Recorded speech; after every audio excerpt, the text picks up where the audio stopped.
تو انہوں نے اپنی اولاد کو بلایا، یا بنیا، اور کیا کہا، اے میرے بیٹو، میرے بعد کس کی عبادت کرو گے، کس کے حکم پر چلو گے، کس کی اطاعت اور فرمانبرداری کرو گے؟ تو اولاد نے کیا کہا، ظاہر بات ہے وہ بھی نبی ہے، یوسف علیہ السلام، اور شیخ النبی بنی اسرائیل کے اندر یعقوب علیہ السلام کا یہ لقب جو ہے بنی اسرائیل تھا۔ تو اوپر بھی انبیاء علیہ السلام کا سلسلہ، یوسف علیہ السلام، اسماعیل علیہ السلام، ابراہیم علیہ السلام، اور نیچے بھی نبیوں کا سلسلہ۔ اس کے باوجود کہتے ہیں ماں تعبدون من بعدی، میری اولاد تم میرے بعد کس کی عبادت کرو گے؟ تم نے سب کیا کہا، ہم آپ کے والد، آپ کے دادا اور آپ کے بیٹے، ان کے کہنے کے مطابق اللہ تعالیٰ کی عبادت کریں گے، اللہ کی پرستش کریں گے۔ ورنہ آج کل جب کوئی بھی وقت کسی کا وقت آتا ہے تو بیٹوں سے کیا کہتا ہے، بیٹی زمین، یہ جائیداد، یہ دکان، یہ مکان، اور دیکھو فلاں سے اتنے پیسے لینا ہے، اس سے ادھار دے، یہ فکر ہوتی ہے۔ لیکن انبیاء علیہ السلام کو اپنی اولاد کی فکر، جب کو نیک صالح ہوتے تو بھائی ہم جو ہے اپنی اولاد کی فکر کریں۔ دیکھو دین کے لیے محنت ہے، مشقت ہے، جد و جہد ہے، کوشش ہے۔ پہلے کے زمانے کے اندر یہ نہیں تھا کہ پکی پکائی روٹی مل جاتی، بلکہ گھروں سے کھانا لاتے، پکاتے، سبزی منڈی میں جاتے، وہ سبزیوں کے پتے پڑے رہتے، ان کو کھاتے۔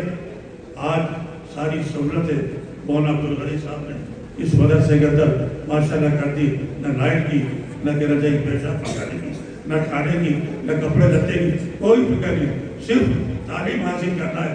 آپ کو رات دن جد و جہد کر کے، محنت کر کے، تو میں عرض کر رہا تھا ہر چیز کے لیے محنت ہے، کوشش ہے، جد و جہد ہے۔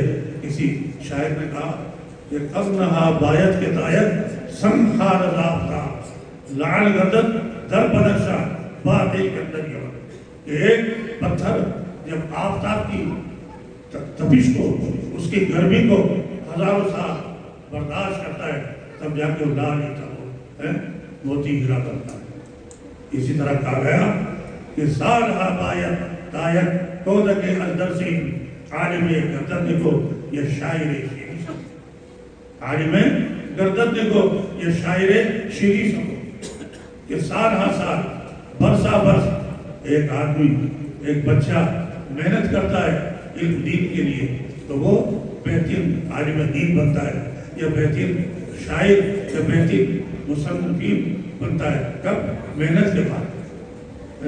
رنگ ملاتی ہے ایمان، پتھر پہ گر جانے کے بعد سرخ رو ہوتا ہے انسان، ٹھوکریں کھانے کے بعد۔ تو بھائی اس کے لیے محنت ہے، جد و جہد ہے، کوشش ہے۔ ارے آپ دیکھ لو نا، کہا کیا کہ ماں ہا بایت کے تایت تم بتانا بادہ میں جامع قدر شاہد دیرا یا شہید دیرا کرا، کہ مہینوں کی محنت کے بعد ہم روئی کے بنولے کو بوتے، زمین بوس کرتے تھے، پھر پیڑ درخت تناوت ہوتا ہے، پھر کیا آتی ہے؟ روئی آتی ہے، روئی کے بنولوں سے صاف کرتے، پھر مشین میں کپڑا بنتے، پھر کپڑا یا تو کسی لباس بنتا ہے یا پھر کفن بنتا ہے۔ کب؟ محنت کے بعد کپڑا بنتا ہے، ویسے کیا ہے۔ تو میں عرض کر رہا تھا کہ بھائی ہم جس طرح کسی بھی عمارت کو برقرار رکھنے کے لیے صفائی ستھرائی ہوتی ہے، ورنہ پھر کیا ہوگا؟ شگاف ہوگا، پانی گرے گا اور عمارت گر جائے گی۔ لیکن صفائی رکھیں گے تو وہ برقرار رہے گی۔ کھیتی ہے، خضروں پودوں کو اکھاڑنا پڑتا ہے، بیج بونا پڑتا ہے، نرائی کرنا پڑتا ہے، پانی دینا پڑتا ہے۔ جب گندم یا بہترین فصل آتی ہے تو عرض کرنے کا مقصد یہ اس علم کو باقی رکھنا، تو پہ ہم مسلسل محنت کرنا پڑے گی۔ العلم لا یؤتی جزء حتی تؤتی کلہ، علم کا جو ہے جز نہیں ملتا جب تک کہ اپنے آپ کو پورا نہ لگا۔